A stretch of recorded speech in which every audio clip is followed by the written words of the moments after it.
Have you ever talked about money windfall expectations with your child and what kind of savings you expect them to do out of money that they receive?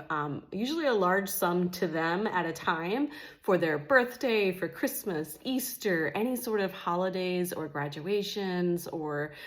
anything where relatives are blessing your child with a good bit of money that's probably a lot more than they see usually in their allowance or chore commissions that they earn.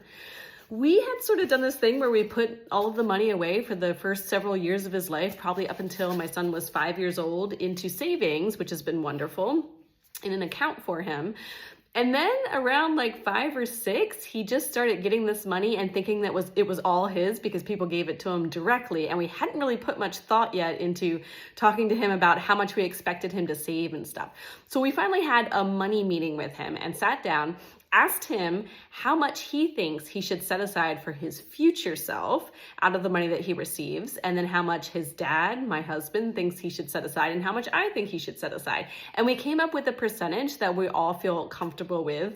although my son was a little upset about it, but he was able to understand because I explained to him that this money was not being taken from him to never be seen again. It was being taken from him to be used by his future self as a teenager and young adult for when he's going to want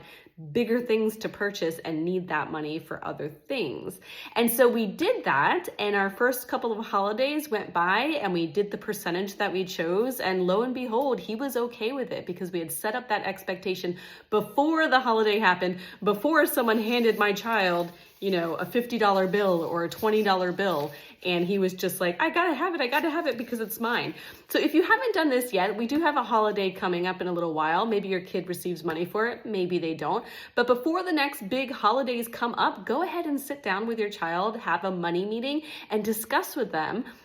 what percentage you expect them to save in a savings account or savings space for their future self, and explain to them like what sorts of things they might want to buy when they're older and how they don't understand necessarily right now that those things are going to be really, really important to their older self at some point.